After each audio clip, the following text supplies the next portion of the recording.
L'histoire que je vais vous raconter aujourd'hui est si intense que je m'en réjouis. Je suis né en pleine perestroïka, en 1975, en Russie. Une époque de beaucoup de changements. Mais pour moi, le plus grand changement viendrait beaucoup plus tard. Mon enfance a été un véritable enfer. Un père qui se disait chrétien, mais en pratique était un monstre. Il me frappait depuis mon plus jeune âge, en utilisant la Bible comme excuse pour la violence. À chaque coup de poing, à chaque cri, ma foi en Dieu s'effilochait. Je pensais que si Dieu existait, il ne me laisserait jamais souffrir autant. Il y a eu une nuit, j'avais 8 ans, quand mon père est rentré ivre et m'a tellement tabassé que je pensais mourir. Pendant qu'il me frappait, j'entendais ma mère pleurer et prier dans l'autre pièce. À ce moment-là, je me suis senti complètement seul et abandonné. C'est ainsi que j'ai grandi, avec un cœur plein de colère et de ressentiment. Je suis devenu un athée convaincu. Pour moi, la vie n'était que cela, souffrance et douleur. Mais tout cela allait changer d'une façon que je n'aurais jamais imaginée. Pour moi, l'idée d'un être divin bienveillant était incompatible avec la réalité cruelle que je vivais quotidiennement. À 14 ans, après une raclée particulièrement brutale, j'ai pris la décision qui allait changer le cours de ma vie. Je me suis enfui de chez moi. Avec seulement quelques vêtements et le peu d'argent que j'ai pu rassembler, je suis parti pour Moscou. À ce moment-là, je n'avais aucune idée de ce qui m'attendait, mais je savais que tout serait mieux que de continuer à vivre dans cet enfer. Cette évasion a marqué le début d'un voyage qui m'aurait emmené des rues de Moscou à la pègre, en passant par des expériences de mort imminente, et finalement, à une transformation que je n'aurais jamais pu imaginer. Mon histoire est un témoignage de la façon dont une vie marquée par l'abus, la dépendance et le désespoir peut être transformée, et comment un seul événement peut redéfinir tout votre être. Quand je suis arrivé à Moscou, j'étais juste un garçon de 14 ans effrayé, sans argent, sans abri et sans idée de ce qu'il fallait faire.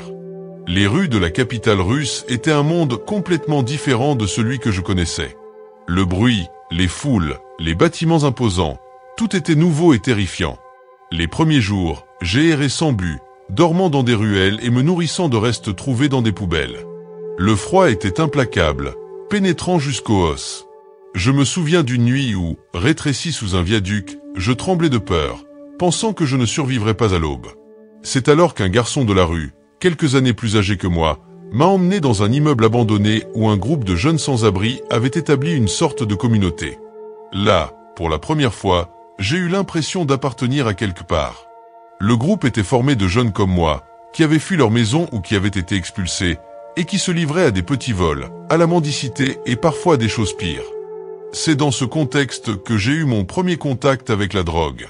Ça a commencé comme un moyen d'échapper au froid et à la faim, une façon d'anesthésier la douleur constante que nous portions. Au début, c'était juste de la colle à chaussures et d'autres substances bon marché que nous pouvions facilement obtenir. Mais bientôt, comme nous avons grandi et nous sommes allés plus loin dans les bas-fonds de Moscou, des drogues plus dures sont entrées en jeu. Les hivers étaient particulièrement brutaux. Je me souviens de nuits où le froid était si intense que nous pensions que nos extrémités gèleraient. Nous nous étions rassemblés dans notre abri improvisé, partageant la chaleur corporelle et toute couverture en lambeaux que nous aurions pu trouver. La faim était un compagnon constant. Il y avait des jours où la douleur dans l'estomac était si intense que nous pouvions à peine bouger. On a appris à ignorer les sensations, à les supprimer avec des drogues quand on le pouvait. Nous cherchions des occasions de manger comme des animaux affamés, prêts à tout pour un repas. Au fil des années, le garçon effrayé qui est arrivé à Moscou a été remplacé par un jeune homme endurci et cynique. J'ai appris à me battre, à voler, à survivre à tout prix. Mon manque de foi en Dieu s'est seulement approfondi. Après tout, quelle sorte de divinité permettrait une telle misère et souffrance? C'était ma vie de 14 à 18 ans, 4 années qui ont semblé être une éternité, marquées par le froid, la faim, les drogues et le désespoir. Mais aussi difficile que cela puisse être, je préférais toujours ça à la vie que j'avais laissée derrière moi. Au moins dans les rues, j'étais libre, ou du moins je le pensais, jusqu'au jour où notre chance a tourné et nous sommes retrouvés face à face avec la loi. Inapte à manger et avec un toit sur ma tête, le coup était ma liberté et la menace constante de violence qui planait dans l'air. Pendant ce temps, mon cynisme et mon manque de foi dans toute forme de bonté ou de justice dans le monde ne faisaient que s'approfondir. Je voyais les aumôniers de la prison essayer d'offrir un réconfort spirituel aux prisonniers et riais amèrement, en pensant à comment Dieu permettrait à ses enfants de souffrir ainsi. Quand j'ai finalement été libéré quelques mois plus tard, j'étais un homme différent, plus dur, plus amer et plus désespéré que jamais. La liberté que j'ai gagnée n'était pas une vraie liberté. Je n'avais nulle part où aller, personne pour me recevoir. Inévitablement, je suis retourné dans la rue, mais maintenant la déception était encore plus grande. Les drogues, qui étaient autrefois une fuite occasionnelle, sont devenues mon seul réconfort, ma tête plongée dans la dépendance, cherchant à anesthésier la douleur. C'est au cours d'une de ces sessions intenses de consommation de drogue que ma vie a changé pour toujours. Je ne savais pas que j'allais avoir une expérience qui défierait tout ce en quoi je croyais ou ne croyais plus jusqu'à présent. Cette nuit fatidique, j'étais dans une ruelle sombre, seul, injectant un mélange particulièrement fort d'héroïne. Le monde autour de moi commençait déjà à devenir nébuleux quand j'ai ressenti une douleur aiguë écrasante dans ma poitrine. C'était comme si quelqu'un avait mis un couteau entre mes côtes et le tournait lentement. Je titube, essayant de me soutenir contre le mur de briques, mais mes jambes se sont effondrées. Je suis tombé sur le sol sale, luttant désespérément pour respirer. Chaque inspiration était une agonie, et j'avais l'impression que mes poumons se remplissaient de ciment. La panique m'a envahi quand j'ai réalisé que je mourais là-bas, seul dans une ruelle. Ma vision commença à s'obscurcir sur les bords, et le monde autour de moi semblait se dissoudre. Les bruits de la ville, le trafic lointain, les voix occasionnelles s'estompaient jusqu'à ce que tout ce que je pouvais entendre était le son de mon propre cœur battant frénétiquement. Il se bat pour continuer à fonctionner. Et puis tout à coup, tout est devenu sombre. L'obscurité était complète, absolue. Il n'y avait pas de son, il n'y avait pas de lumière, il n'y avait pas de sensation. C'était comme si j'avais été englouti dans le vide. Je ne sais pas combien de temps j'étais dans cet état. Ça aurait pu être des secondes, des minutes ou une éternité. C'est alors que j'ai entendu la voix « Elohim », dit-elle. La voix était à la fois un murmure et un tonnerre, venant de partout et de nulle part. Je suis Elohim. Ma première réaction fut d'incrédulité et de colère. Des années de douleur et de souffrance sont apparues, et j'ai crié dans l'obscurité. Où étais-tu quand je me faisais battre? Où étiez-vous quand je mourais de faim dans les rues? La réponse est venue doucement mais fermement. J'étais là, ressentant chaque coup, chaque douleur. J'étais là même quand tu ne pouvais pas me voir. Je voulais crier à nouveau, je voulais nier, mais quelque chose en moi s'est brisé. Les larmes que j'avais refoulées pendant si longtemps ont commencé à couler librement.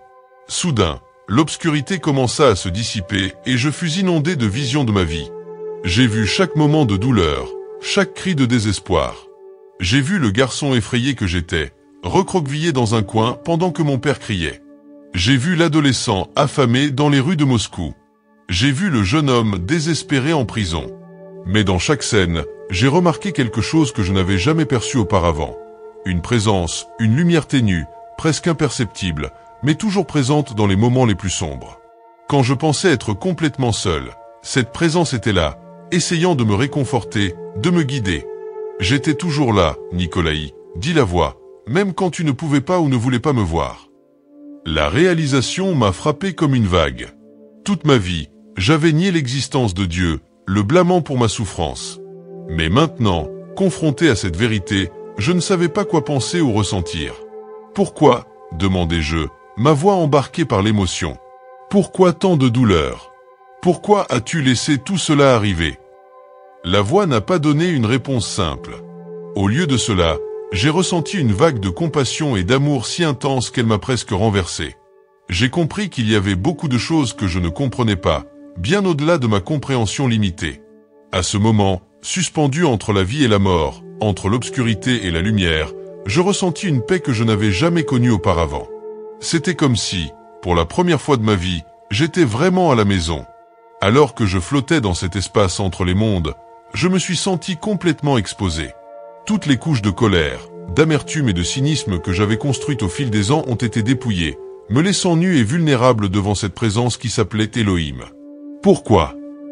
Je lui ai demandé, ma voix tremblante. Pourquoi ma vie a été si pleine de souffrances? La réponse ne vint pas en mots, mais dans une série de visions et de sensations. Je me voyais comme un bébé dans les bras de ma mère, sentant son amour inconditionnel. J'ai vu mon père, non pas comme le monstre que je connaissais, mais comme un homme brisé, luttant contre ses propres démons. J'ai vu les moments de bonté que j'avais vécus dans les rues, recevant un morceau de pain d'un étranger, un sourire au milieu du chaos. À cet instant, j'ai compris que Dieu était toujours présent, même dans les moments les plus sombres, même quand je ne pouvais pas le voir. J'ai compris que chaque douleur, chaque souffrance avait un but, une signification plus grande. Et surtout, j'ai compris que le pardon était la clé de ma libération. Le pardon n'était pas pour les autres, mais pour moi-même. C'était un chemin vers la paix, la guérison, l'amour inconditionnel que j'avais expérimenté dans cette présence divine. Soudain, l'obscurité a commencé à se dissiper et j'ai été inondé par une lumière brillante. J'ai senti une force me repousser, comme si on me ramenait à mon corps. Quand j'ai ouvert les yeux, il était allongé dans la même ruelle où il s'est effondré. Une voix féminine, chargée d'inquiétude, appelait mon nom à plusieurs reprises. « Nicolet, Nicolet, s'il vous plaît réveillez-vous » Quand ma vision s'est finalement ajustée, j'ai vu un visage familier penché sur moi. C'était Yulia, une jeune femme que je connaissais de la rue. Ses yeux étaient rouges et gonflés, les larmes coulaient de ses joues sales. « Julia, murmura-je, ma voix rauque et faible. « Oh, merci mon Dieu !» s'écria-t-elle en m'embrassant fort. Je pensais t'avoir perdu. Lentement, avec l'aide de Julia, je me suis assis. Mon corps me faisait mal et ma tête se démenait, mais je me sentais étrangement vivant. L'expérience que je venais de vivre était encore dans mon esprit, si réelle et si vive que j'avais du mal à croire que j'étais retourné dans le monde physique. Julia m'a dit qu'elle m'avait trouvé dans l'allée, inconscient, sans respirer. Elle avait fait de la RCP désespérément jusqu'à ce que je respire à nouveau. « Tu es resté inconscient pendant presque 10 minutes, dit-elle, sa voix tremblante. Je pensais que tu étais mort. J'ai regardé Julia, je la voyais pour la première fois. Je l'ai toujours vue comme une âme perdue dans la rue, comme moi, mais j'ai compris combien elle tenait à moi, combien elle a risqué pour me sauver. J'ai senti une vague de gratitude m'inonder. « Julia, dis-je en lui tenant la main. Merci. Tu as sauvé ma vie. » Les jours suivants, Julia est restée à mes côtés pour m'aider à me rétablir. Je lui ai parlé de mon expérience de mort imminente, de ma rencontre avec Elohim, de la transformation que j'avais ressentie. À ma grande surprise, elle ne m'a pas jugé ou dit que j'étais fou. Au lieu de cela, elle m'a écouté avec compassion et ouverture. Julia, comme je l'ai découvert, avait sa propre histoire de lutte et de rédemption. Elle avait surmonté sa dépendance quelques années auparavant et travaillait maintenant dans un refuge local, aidant d'autres personnes à faire de même. Avec ses conseils et son soutien, j'ai commencé mon propre voyage de récupération. Le chemin n'a pas été facile. L'abstinence des drogues a été brutale, avec des jours de tremblements, de sueur et d'hallucinations. Il y a eu des moments où je pensais que je ne pouvais pas, que l'appel de la dépendance était trop fort. Mais chaque fois que je vacillais, je me rappelais la présence que j'avais ressentie, l'amour inconditionnel que j'avais ressenti. Et bien sûr, j'avais Julia à mes côtés, qui m'encourageait à chaque étape. J'ai commencé à trouver un sens à ma vie. En 1999, 4 ans après mon expérience de mort imminente, Julia et moi nous sommes mariés.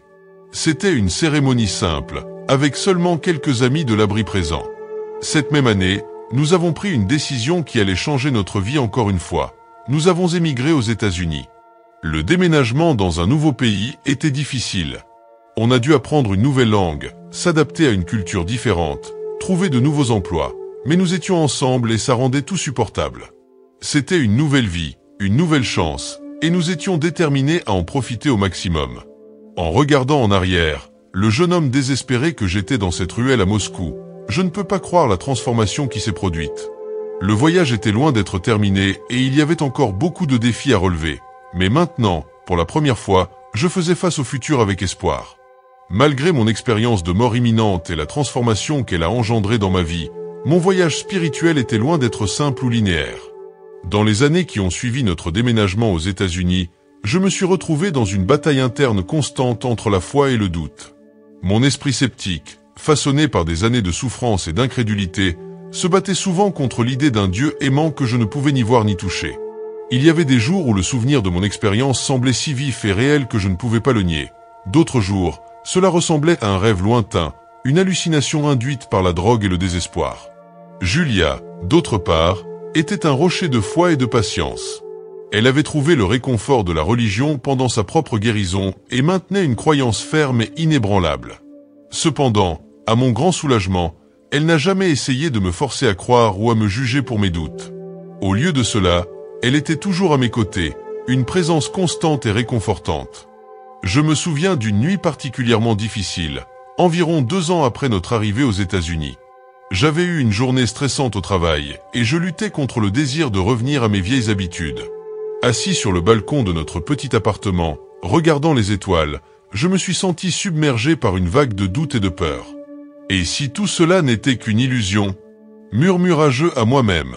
Et s'il n'y avait rien d'autre que cette vie? Rien d'autre que la douleur et la souffrance? Julia me trouva là, non pas par froid, mais par angoisse existentielle. Elle ne dit rien, elle s'assit juste à côté de moi et me prit la main. Son toucher était comme une ancre, me tenant fermement au milieu de la tempête de mes pensées. Je ne sais pas si je peux croire comme vous, Julia, avouai-je enfin. Parfois tout semble si incertain, si fragile. Elle a souri doucement. Nicolet, la foi n'est pas à propos d'avoir toutes les réponses. C'est à propos de faire confiance, même quand nous ne comprenons pas tout. Votre parcours est le vôtre, et il est normal d'avoir des doutes. L'important est de continuer à chercher, de continuer à questionner. Ces mots m'ont profondément touché. J'ai réalisé que je me surchargeais, espérant une certitude absolue qui ne viendrait peut-être jamais. À partir de ce moment, j'ai commencé à voir mon combat spirituel non pas comme un échec, mais comme une partie intégrante de mon voyage. J'ai commencé à explorer différentes voies spirituelles, en lisant sur diverses religions et philosophies. J'ai fréquenté des églises, des temples et des groupes de méditation, et chacun d'eux m'a enseigné quelque chose, ajoutant des pièces au puzzle de ma compréhension. Au fil des ans, ma relation avec la spiritualité a évolué. Je n'ai pas atteint un point de foi inébranlable comme Julia, mais j'ai trouvé une forme de paix avec mes doutes. J'ai appris à embrasser le mystère, à accepter que peut-être je ne pouvais pas tout comprendre avec mon esprit limité. Ce qui est resté constant, c'est le sentiment qu'il y avait quelque chose de plus grand que moi, quelque chose que j'avais aperçu dans cette expérience de mort imminente. Je ne pouvais pas prouver son existence, je ne pouvais pas le nommer ou le définir complètement, mais je sentais sa présence dans les moments de quiétude, dans les actes de bonté, dans l'amour que je partageais avec Julia. Cette lutte avec la foi, je me suis rendu compte, n'était pas un obstacle dans mon voyage spirituel, mais le voyage lui-même. Chaque doute, chaque interrogation m'amenait à une compréhension plus profonde, pas seulement de Dieu ou de l'univers, mais de moi-même. Et ainsi, jour après jour, je continuais ma quête, reconnaissant pour la patience de Julia, pour la liberté de questionner et pour la mystérieuse présence qui, malgré tous mes doutes, je me sentais guider mes pas. En 2011, 16 ans après mon expérience de mort imminente et 12 ans après notre déménagement aux États-Unis, j'ai reçu une nouvelle qui a secoué mon monde nouvellement. Mon père était gravement malade et il n'avait pas beaucoup de temps à vivre. La nouvelle vint par un appel téléphonique de ma mère. Sa voix tremblante ramena à nouveau une vague de souvenirs que j'avais enterrés. « Nicolas, dit-elle à son père, il veut te voir une dernière fois. S'il te plaît, rentre à la maison. » J'étais paralysé, incapable de répondre. Des années de thérapie et de connaissance de moi-même m'avaient aidé à gérer le traumatisme de mon passé, mais l'idée d'affronter à nouveau mon père me remplissait d'une peur presque paralysante. Julia, réalisant mon angoisse, me prit la main. « Tu n'as pas besoin de partir si tu ne veux pas, » dit-elle doucement. « Peut-être que c'est une chance de fermer ce chapitre de ta vie. » Après des jours de réflexion et d'intenses discussions avec Julia et mon thérapeute, j'ai décidé de retourner en Russie. Une partie de moi espérait que cette rencontre pourrait apporter une sorte de résolution, peut-être même le pardon. Une autre partie craignait de rouvrir des vieilles blessures qui avaient à peine cicatrisé. Le voyage de retour à ma ville natale fut surréaliste. Les rues familiales semblaient en même temps étranges et intimement connues. Quand je suis finalement arrivé chez mes parents, mon cœur battait si fort que je pouvais l'entendre dans mes oreilles. Ma mère m'a accueilli à la porte, ses yeux pleins de larmes. Elle semblait avoir vieilli de plusieurs décennies depuis la dernière fois que je l'ai vue. « Oh, Nicolas !» elle sanglota en m'embrassant. « Tu es revenu !» La chambre de mon père était à l'étage. Chaque pas dans l'escalier semblait me ramener dans le temps, vers les années de terreur et d'abus. Quand je suis entré dans la chambre, j'ai vu mon père couché sur le lit, une ombre de l'homme fort et intimidant dont je me souvenais. Ses yeux se sont ouverts quand je suis entré et, pendant un instant, j'ai vu une lueur de reconnaissance. « Nicolas, dit-il, sa voix faible. Vous êtes venu. » Je me suis assis à côté du lit, sans savoir quoi dire ou faire.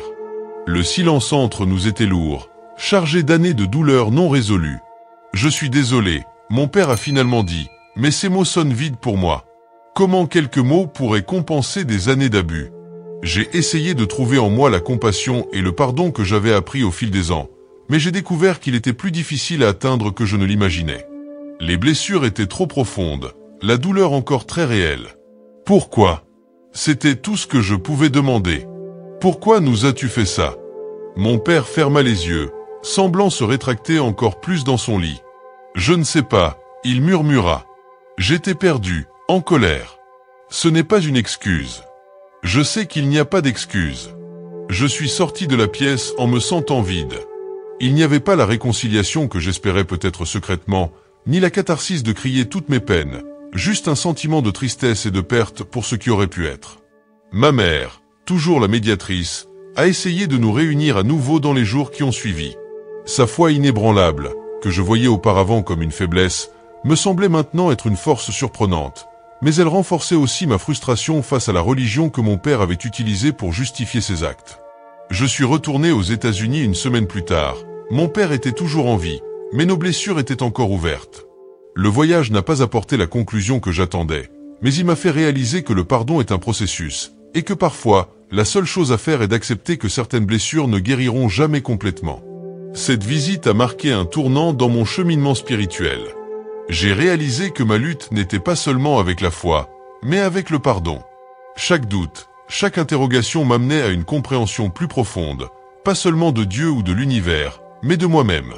Et ainsi, jour après jour, je continuais ma quête, reconnaissant pour la patience de Julia, pour la liberté de questionner et pour la présence mystérieuse qui, malgré tous mes doutes, je me sentais guider mes pas.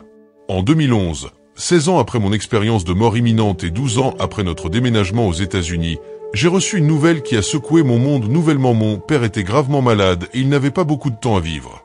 La nouvelle est venue par un appel téléphonique de ma mère. Sa voix tremblante a ramené une vague de souvenirs que j'avais enterrés. « Nicolaï, dit-elle, votre père, il veut vous voir une dernière fois. S'il vous plaît, venez à la maison. » Je suis resté paralysé, incapable de répondre. Des années de thérapie et de connaissance de moi-même m'avaient aidé à gérer le traumatisme de mon passé, mais l'idée d'affronter à nouveau mon père me remplissait d'une peur presque paralysante. Julia, réalisant mon angoisse, me prit la main. « Tu n'as pas besoin de partir si tu ne veux pas, dit-elle doucement. Peut-être que c'est une chance de fermer ce chapitre de ta vie. » Après des jours de réflexion et d'intenses discussions avec Julia et mon thérapeute, j'ai décidé de retourner en Russie. Une partie de moi espérait que cette rencontre pourrait apporter une sorte de résolution, peut-être même le pardon. Une autre partie craignait de rouvrir des vieilles blessures qui avaient à peine cicatrisé. Le voyage de retour à ma ville natale fut surréaliste.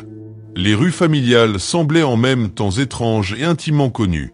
Quand je suis finalement arrivé chez mes parents, mon cœur battait si fort que je pouvais l'entendre dans mes oreilles. Ma mère m'a accueilli à la porte, ses yeux pleins de larmes. Elle semblait avoir vieilli de plusieurs décennies depuis la dernière fois que je l'ai vue. « Oh, Nicolaï !» elle sanglota en m'embrassant. « Tu es revenu !» La chambre de mon père était à l'étage. Chaque pas dans l'escalier semblait me ramener dans le temps, vers les années de terreur et d'abus. Quand je suis entré dans la chambre, j'ai vu mon père couché sur le lit, une ombre de l'homme fort et intimidant dont je me souvenais. Ses yeux se sont ouverts quand je suis entré et, pendant un instant, j'ai vu une lueur de reconnaissance. « Nicolaï, dit-il, sa voix faible. Vous êtes venu. » Je me suis assis à côté du lit, sans savoir quoi dire ou faire. Le silence entre nous était lourd, chargé d'années de douleurs non résolues. « Je suis désolé, mon père a finalement dit, mais ces mots sonnent vides pour moi. Comment quelques mots pourraient compenser des années d'abus? » J'ai essayé de trouver en moi la compassion et le pardon que j'avais appris au fil des ans, mais j'ai découvert qu'il était plus difficile à atteindre que je ne l'imaginais. Les blessures étaient trop profondes, la douleur encore très réelle. Pourquoi? C'était tout ce que je pouvais demander. Pourquoi nous as-tu fait ça? Mon père ferma les yeux, semblant se rétracter encore plus dans le lit. Je ne sais pas, murmura-t-il. J'étais perdu, en colère. Ce n'est pas une excuse. Je sais qu'il n'y a pas d'excuse. Je suis sorti de la pièce en me sentant vide. Il n'y avait pas la réconciliation que j'espérais peut-être secrètement, ni la catharsis de crier toutes mes peines, juste un sentiment de tristesse et de perte pour ce qui aurait pu être. Ma mère, toujours la médiatrice, a essayé de nous réunir à nouveau dans les jours qui ont suivi. Sa foi inébranlable, que je voyais auparavant comme une faiblesse, me semblait maintenant être une force surprenante, mais elle renforçait aussi ma frustration face à la religion que mon père avait utilisée pour justifier ses actes. Je suis retourné aux États-Unis une semaine plus tard. Mon père était toujours en vie, mais nos blessures étaient encore ouvertes. Le voyage n'a pas apporté la conclusion que j'attendais, mais il m'a fait réaliser que le pardon est un processus, et que parfois, la seule chose à faire est d'accepter que certaines blessures ne guériront jamais complètement. Cette visite a marqué un tournant dans mon cheminement spirituel. J'ai réalisé que ma lutte n'était pas seulement avec la foi, mais avec le pardon. Pas seulement de mon père, mais de moi-même, et que ce serait un long chemin continu que je devrais parcourir. Dans les années qui ont suivi la visite de mon père mourant, ma vie a été relativement stable. Julia et moi continuons notre travail dans les organisations de soutien aux toxicomanes, en utilisant nos propres expériences pour aider les autres. Bien que les blessures du passé fussent toujours présentes, j'avais trouvé une forme de paix et de but. Puis, un soir de janvier 2024, j'ai eu un rêve qui a ébranlé cette stabilité durement gagnée. Dans le rêve, je me suis vu dans un vaste champ ouvert sous un ciel étoilé d'une beauté à couper le souffle. Soudain, une lumière intense est apparue devant moi, prenant la forme d'un être que je ne peux décrire que comme un ange. Sa présence était à la fois terrifiante et réconfortante, me rappelant l'expérience que j'ai vécue il y a des années pendant ma mort imminente. L'ange parla, sa voix résonnant non seulement dans mes oreilles, mais dans tout mon être. « Nicolaï, écoute attentivement. Un grand ajustement dans l'humanité commencera le 1er août 2024. Vous devez vous préparer, aider les autres à se préparer. » Je me suis réveillé en sursaut, mon cœur battant frénétiquement et sentant mon agitation. Julia s'est réveillée aussi. « Qu'y a-t-il, Nicolet ?» Elle demanda, inquiète. Je lui racontai le rêve, l'avertissement de l'ange. À ma grande surprise, au lieu de l'écarter comme un rêve bizarre, Julia écouta attentivement, ses yeux se rétrécissant alors que je décrivais les détails. « Nicolaï, dit-elle doucement, cela ne semble pas un rêve ordinaire. Je pense que nous devrions le prendre au sérieux. » Pendant les jours et les semaines qui ont suivi, le rêve a continué à me hanter. Que signifiait cet ajustement majeur? Comment devrions-nous nous préparer? Et pourquoi avais-je été choisi pour recevoir ce message? J'ai partagé le rêve avec quelques amis proches et collègues. Les réactions ont été mitigées. Certains, comme Julia, ont senti que ce message était significatif. D'autres étaient plus sceptiques, suggérant qu'il pourrait être simplement une manifestation de stress ou de préoccupation subconsciente. J'ai décidé de ne pas diffuser le rêve, craignant d'être étiqueté fou ou fanatique. Cependant, j'ai commencé à prêter plus d'attention aux nouvelles mondiales, cherchant des signes de grands changements qui pourraient être en train de se produire. Julia et moi avons commencé à faire de petites préparations. Nous avons stocké des fournitures supplémentaires, mis à jour nos documents importants et établi un plan d'urgence. Nous ne savions pas à quoi nous attendre, mais nous pensions qu'il était préférable d'être préparés. Alors que l'août 2024 approchait, mon anxiété augmentait. J'ai commencé à avoir des cauchemars fréquents, remplis d'images de catastrophes et de chaos. Julia est restée mon roc, me rappelant de garder le calme et la foi. « Souviens-toi, Nicolaï, disait-elle, quoi qu'il arrive, nous ne sommes pas seuls. Nous avons l'un l'autre et quelque chose de plus grand qui nous guide. » Ces paroles me réconfortaient, mais elles ne pouvaient pas dissiper complètement le sentiment d'appréhension qui grandissait en moi. Je me suis souvent trouvé à regarder le calendrier, à observer les jours qui passaient, nous conduisant inexorablement au 1er août. La date était maintenant à quelques jours de distance et je me sentais comme si j'étais au bord d'un précipice, incapable de voir ce qui se trouvait au-delà, mais en sachant que quelque chose de monumental allait arriver. Alors que je me préparais à dormir la nuit du 28 juillet, je ne pouvais m'empêcher de me demander ce que l'avenir nous réserve. Sommes-nous prêts pour ce qui va arriver? Et plus important encore, comment ce changement imminent affectera-t-il non seulement moi et Julia, mais toute l'humanité? Avec ces questions qui pesaient dans mon esprit, je fermais les yeux, sachant que les prochains jours pourraient tout changer une fois de plus. Aujourd'hui, 29 juillet 2024, je suis assis ici, écrivant ces mots avec un mélange d'anxiété et d'espoir. En seulement 2 jours, le monde tel que nous le connaissons peut changer radicalement si l'avertissement de mon rêve est vrai. Je regarde par la fenêtre de notre appartement à New York, les gens qui passent, étrangers à ce qui peut arriver. Une partie de moi veut crier, les prévenir, mais je sais que ça serait probablement vu comme un fou dans la rue. Ma vie a été une montagne russe d'émotions et d'expériences. Je suis né dans la Russie post-soviétique, J'ai été maltraité par mon père, j'ai vécu dans les rues, j'ai été drogué, j'ai failli mourir. J'ai eu une expérience spirituelle profonde, je me suis rétabli, je me suis marié, j'ai émigré aux États-Unis et maintenant je suis ici, au bord de ce qui peut être un changement mondial sans précédent. S'il y a une chose que j'ai apprise au cours de ce voyage, c'est que la foi n'est pas simple ou facile.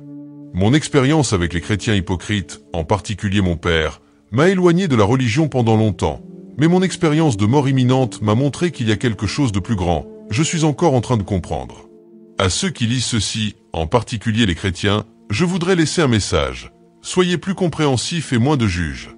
La vraie foi ne se manifeste pas par la violence ou l'oppression, mais par l'amour et la compassion. Ma femme Julia m'a appris cela avec sa patience et son acceptation inconditionnelle. Quant à l'avenir, je ne sais pas ce qui nous attend. Il se peut que le grand ajustement mentionné dans mon rêve soit quelque chose de physique, une catastrophe naturelle peut-être, ou qu'il soit un changement plus subtil, une transformation dans la conscience collective de l'humanité. Quoi qu'il en soit, je crois que la clé pour y faire face est dans l'unité, l'empathie et l'amour mutuel. Je suis reconnaissant d'avoir eu l'occasion de partager mon histoire. J'espère qu'elle peut inspirer d'autres à chercher la rédemption par leur propre chemin, aussi difficile que ce soit, et j'espère que quels que soient les défis que l'avenir nous réserve, nous pouvons les affronter ensemble avec courage et compassion. Pour ceux qui lisent ceci après le 1er août 2024, j'espère qu'ils trouveront un monde meilleur, plus uni et compatissant. Si les changements prévus se sont réellement produits, rappelez-vous que chacun de nous a un rôle à jouer dans la construction d'un avenir meilleur. Et si rien ne s'est passé, eh bien, ce serait aussi une leçon précieuse sur la foi, sur les attentes, sur la façon dont nous gérons l'incertitude. Quoi qu'il arrive, je crois que l'important est de savoir comment nous vivons jour après jour, comment nous traitons les uns les autres et comment nous faisons face aux défis personnels et collectifs. Je termine ce récit avec un sentiment de paix, malgré l'incertitude qui plane dans l'air. Julia est à mes côtés. Sa présence est un rappel constant du pouvoir de l'amour et de la résilience humaine. Ensemble, nous ferons face à ce qui nous attend. À tous ceux qui ont lu mon histoire, merci de m'avoir écouté. Puissions-nous tous trouver la lumière dans l'obscurité, l'espoir dans le désespoir et l'amour au milieu du chaos. L'avenir est incertain, mais aussi longtemps que nous avons les uns des autres, il y aura toujours une raison d'espérer. Alors, que pensez-vous de cette histoire incroyable? Laissez votre avis dans les commentaires. N'oubliez pas de vous abonner à la chaîne et d'activer la cloche des notifications pour être averti de chaque nouvelle vidéo. Merci de regarder jusqu'à la fin. Si vous voulez continuer à connaître d'autres rapports comme celui-ci, cliquez sur cette vidéo qui apparaît à gauche dans votre écran.